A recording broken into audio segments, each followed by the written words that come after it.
Donc voilà, mon propos, c'est de discuter un peu de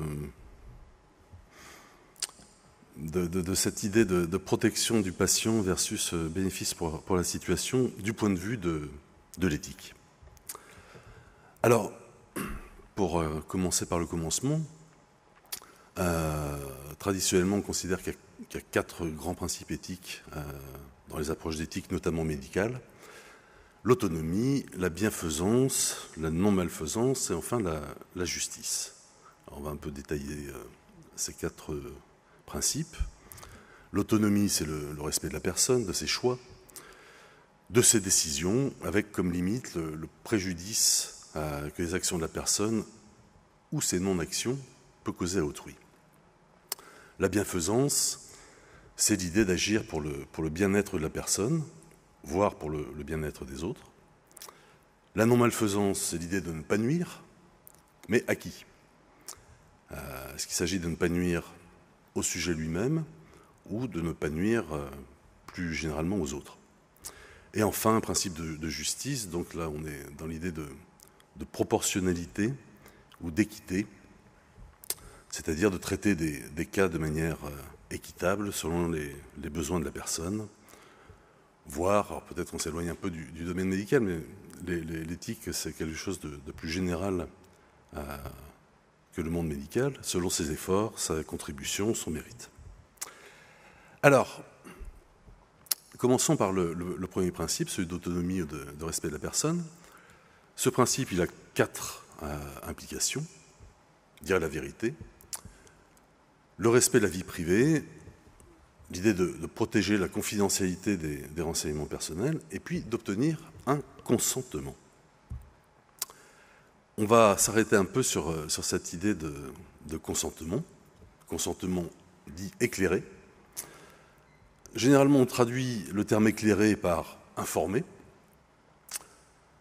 Or, éclairé, on peut penser que c'est plus que ça. Il y a une dimension de compréhension et pas seulement d'information. Éclairer, c'est faire comprendre. Et là, on peut s'intéresser au formulaire de consentement pour les interventions médicales et s'interroger, est-ce que le soubassement de ce consentement, c'est de viser l'éthique ?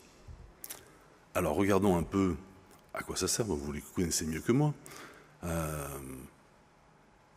J'ai pris un formulaire standard qui indique que le docteur Untel a répondu aux obligations légales et le patient confirme avoir été informé par lui dans le détail. On lui a expliqué oralement les différentes possibilités thérapeutiques, leurs implications, etc., etc. Et puis, on en vient à l'idée d'une fiche d'information préopératoire. Donc, le patient reconnaît qu'on lui a remis cette fiche d'information préopératoire, il s'engage à la lire afin de bien comprendre l'intervention qui va être pratiquée. C'est quand même intéressant ces termes-là parce que là, on n'est pas dans la relation médecin-patient. En fait, on est dans la relation avec un formulaire que le patient est censé assimiler. J'étais informé de la possibilité de complications graves, de séquelles possibles, de risques y compris vitaux, de réactions individuelles imprévisibles, d'un aléa thérapeutique. Les complications sont décrites dans la fiche spécifique que je reconnais avoir reçue. On regarde la fiche spécifique, j'en ai pris une sur la chirurgie des hernies de l'aine, et on a une liste de rares complications, complications thromboemboliques, hémorragiques, infectieuses, plaies digestives, plaies vésicales, des complications exceptionnelles liées à la coloscopie, elles peuvent exceptionnellement entraîner le décès du patient, des complications spécifiques précoces, avec une bosse de liquide clair entre 5 et 10% des cas, une atrophie ischémique du testicule, moins de 1% des cas, des infections exceptionnelles de la prothèse improprement appelée Roger, moins de 0,35% des cas, et puis aussi quelques complications spécifiques tardives, douleurs prolongées régressant le plus souvent dans les 2 années suivant l'intervention. C'est long, 2 ans, et le plus souvent, ça régresse. Donc, il y a 2 commentaires qu'on peut faire par rapport à ce type de formulaire. Le premier, c'est que le vocabulaire qui est utilisé dans la fiche d'information, il est difficilement accessible à la grande majorité de la population. Et comment on peut être éclairé si on n'a pas accès au sens des événements fâcheux qui sont susceptibles d'advenir. Donc, on est amené à conclure que l'objectif poursuivi par ces notices, ce n'est pas d'obtenir un consentement libre et éclairé. L'objectif, c'est d'obtenir un moyen de se couvrir en cas d'événements fâcheux. Ça, c'est le premier commentaire. Le deuxième, en admettant que le patient ait accès au sens des mots médicaux employés, est-ce qu'il peut avoir une compréhension correcte des statistiques évoquées? Alors là, je prends la suite de mes prédécesseurs. Rares complications, complications exceptionnelles, entre 5 et 10% des cas, moins de 0,35% des cas, comment c'est entendu par le patient. On a l'impression que le patient il est submergé par la lecture des risques. Il fait face à une liste impressionnante de conséquences délétères possibles. Est-ce que c'est raisonnable de courir tous ces risques? Qu'est-ce qui peut décider le patient d'accepter de passer sur le billard quand il a lu tout ça? Bon, je pense que vous avez la réponse. En fait, ce qui va pousser le patient à accepter de passer sur le billard, outre les problèmes médicaux qu'il peut avoir, c'est surtout la confiance qu'il a envers le médecin qui va le traiter ou l'opérer. Ce n'est pas cette liste impressionnante de conséquences délétères possibles qui sera amené à surmonter en quelque sorte. Tout en fait est lié à la relation qu'il entretient avec le praticien. Bon, une fois qu'on a dit ça, est-ce qu'on peut parvenir à éclairer le patient? Alors, mon collègue dans l'intervention précédente a donné des indications sur la manière dont on peut communiquer les risques. Est-ce qu'il est possible de se faire une idée claire de la survenue peu probable d'un événement dramatique? Et le médecin lui-même, au passage, en est-il capable?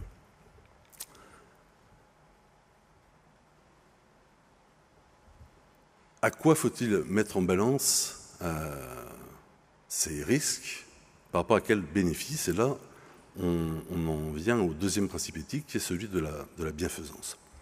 Alors, si vous le voulez bien, je vais faire un petit détour par la médecine spatiale. Bon, je suis professeur à Toulouse. À Toulouse, on a une clinique spatiale au sein de laquelle il y a régulièrement un certain nombre de recherches dont je vais vous en présenter quelques-unes. Et ça a quelque chose d'intéressant à voir, à la fois par rapport à l'idée de consentement éclairé, et puis par rapport à l'idée aussi de bénéfice de ce type de recherche. Donc, l'idée générale de ce type de recherche, c'est de permettre un jour l'exploration d'autres planètes. C'est un petit peu le monde d'Asimov pour ceux qui ont encore des souvenirs de leur lecture de jeunesse. Asimov, c'est un univers dans lequel les terriens se déplacent de planète en planète. Le problème, c'est d'étudier les conséquences psychologiques du confinement, d'une part, et puis les conséquences physiologiques de l'impesanteur. Au passage, si on se réfère à l'ancêtre de tous les codes d'éthique, c'est-à-dire le code de Nuremberg, on ne possède pas une base de connaissances scientifiques disponible avant de mener ce type de recherche. Mais à partir du moment où on considère qu'il y a un défi qui est posé, celui de quitter la planète Terre, on va tenter de se donner les moyens de constituer des savoirs nécessaires. Alors pour qui sont les bénéfices? Pas pour le sujet qui participe, pour la société, pour nos descendants. Là, sur cette image, on a une espèce de simulateur d'une base martienne dans laquelle les participants vont vivre pendant 500 jours.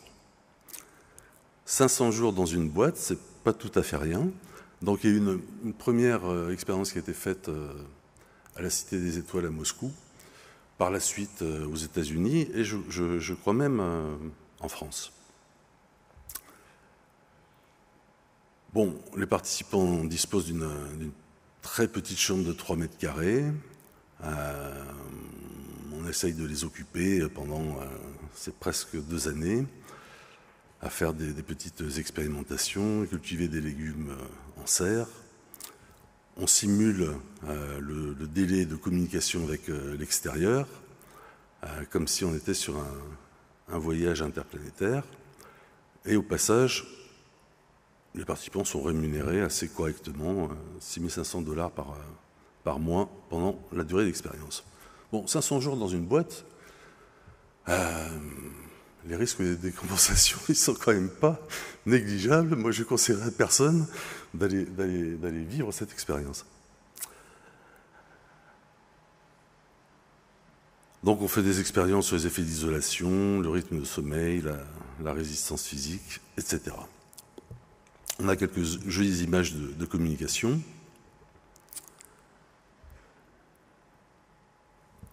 Ça, c'est le premier type de recherche que je voulais vous présenter. On est plutôt sur l'aspect psychologique.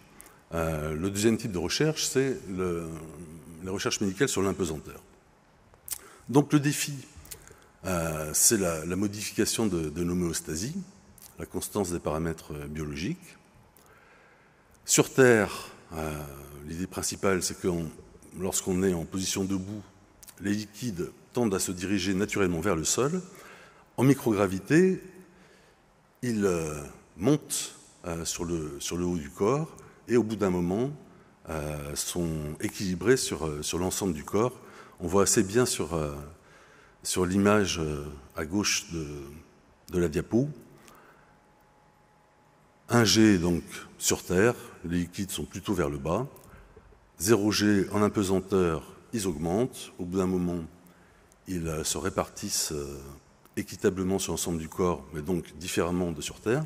Et puis, au retour sur Terre, on a un phénomène d'intolérance orthostatique, c'est-à-dire qu'en fait, les liquides ne diminuent pas, ne baissent pas dans la position corporelle suffisamment. Et il y a des risques d'œdème, de gonflement des veines du cou, etc., etc. Et puis, évidemment, une forte diminution de la masse musculaire et de la densité osseuse.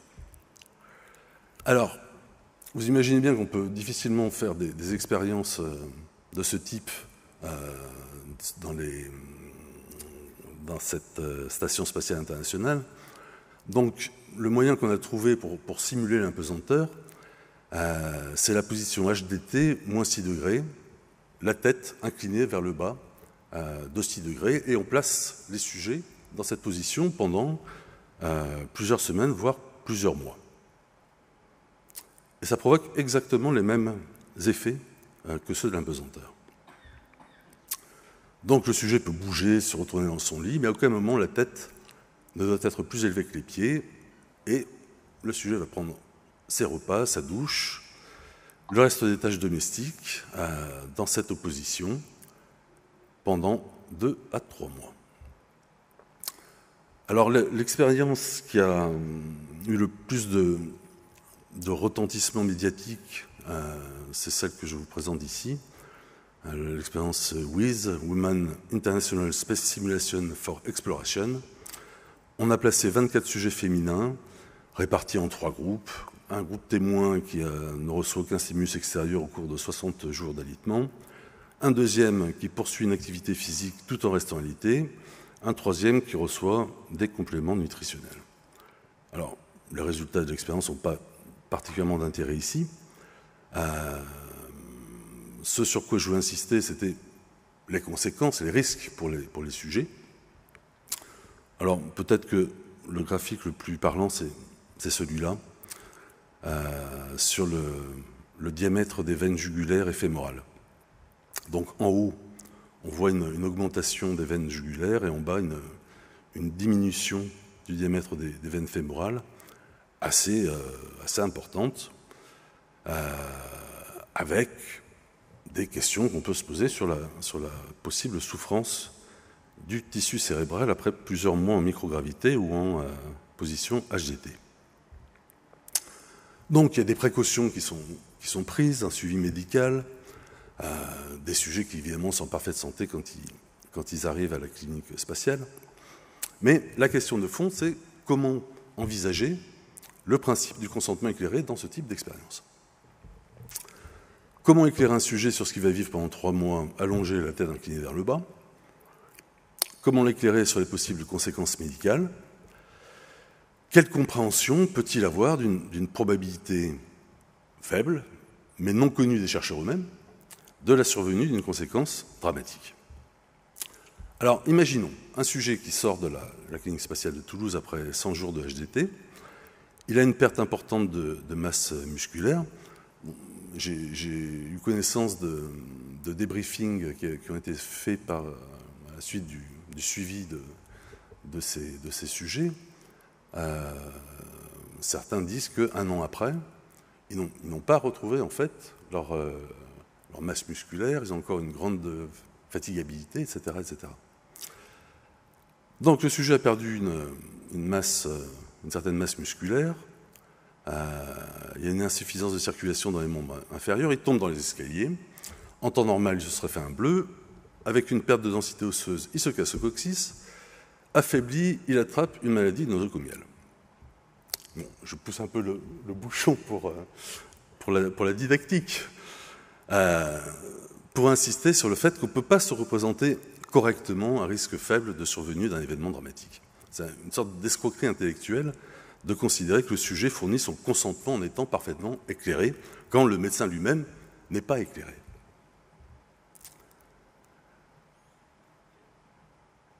Bon, on est dans l'idée d'un rapport coût-bénéfice. Le coût, on en a parlé, c'est le risque encouru par le sujet, en plus de l'inconfort, etc., etc.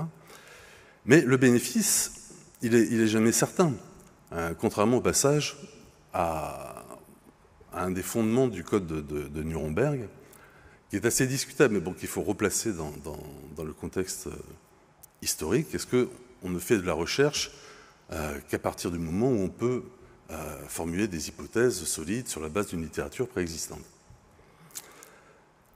Le bénéfice potentiel, il va être d'autant plus difficile à apprécier qu'on ne possède pas une base de connaissances scientifiques disponible. Le bénéfice est attendu, espéré. Le chercheur doit se représenter un rapport dont les deux termes ne sont pas précisément connus et sont même en fait chacun difficiles à évaluer.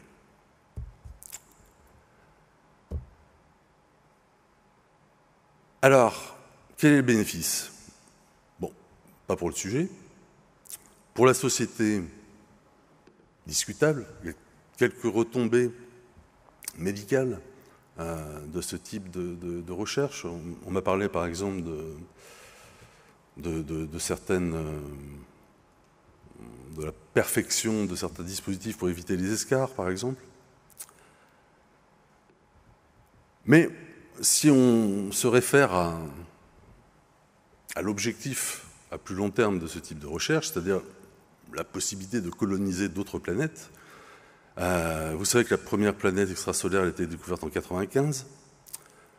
Au 1er février 2021, on en a découvert 4414, donc 45 habitables. Bon, ça paraît intéressant, mais la plus proche, elle est située à 12 années-lumière. À la vitesse actuelle de nos vaisseaux spatiaux, il faudrait 1 million d'années pour s'y rendre. Donc évidemment, le bénéfice n'est jamais certain. 2 mots sur le coût de la recherche spatiale. La Station spatiale internationale, c'est 77 milliards d'euros. À comparer au budget annuel de l'éducation nationale, 54 milliards d'euros.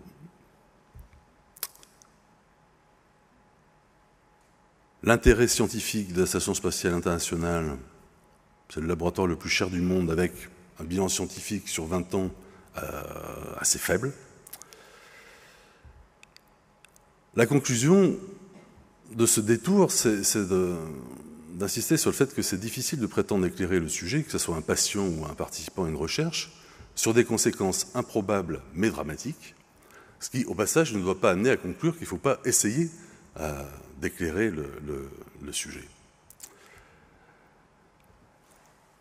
Deuxièmement, on ne peut pas justifier un risque au regard des bénéfices attendus, si ce n'est pour le sujet lui-même, au moins pour la collectivité.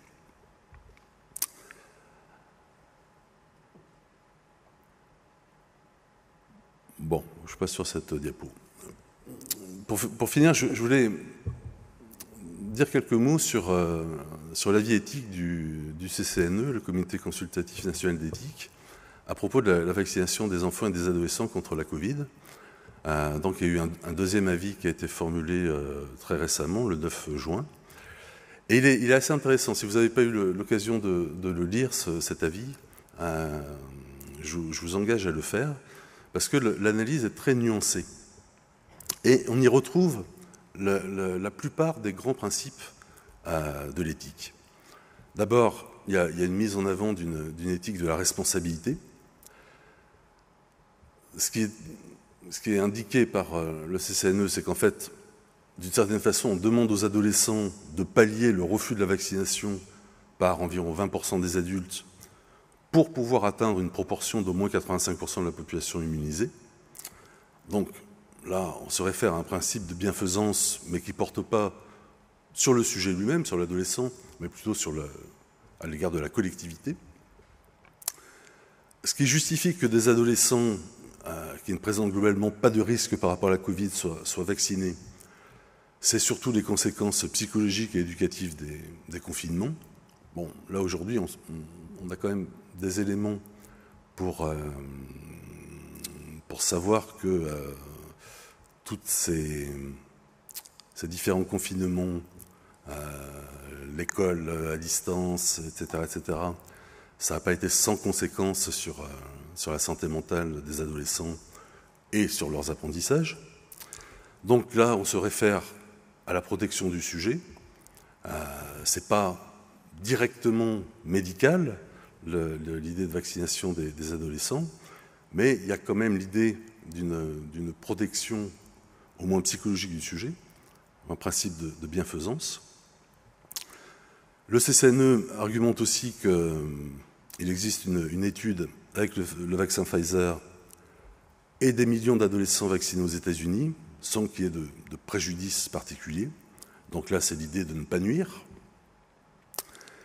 Et il insiste sur la question du consentement des adolescents, qui est un peu délicat dans cette affaire. Là, c'est évidemment le respect de la personne.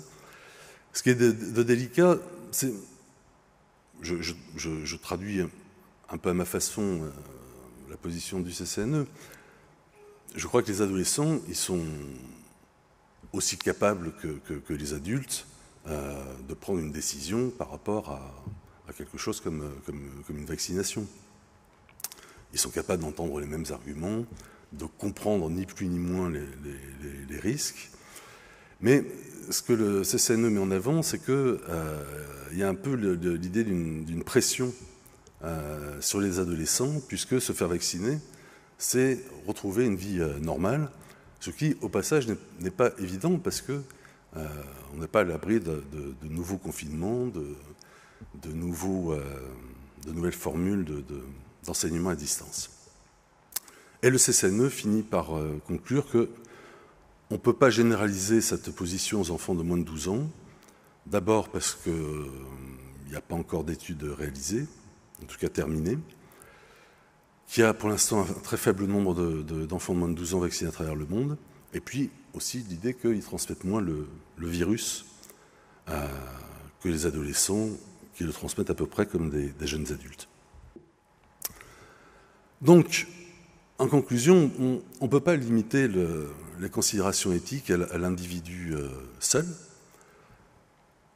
Toute intervention comprend un risque. Ce risque, il doit être mis en balance avec les bénéfices pour l'individu, mais des bénéfices qui ne sont pas exclusivement médicaux, et puis des bénéfices qui concernent aussi la collectivité et pas seulement l'individu. Je vous remercie.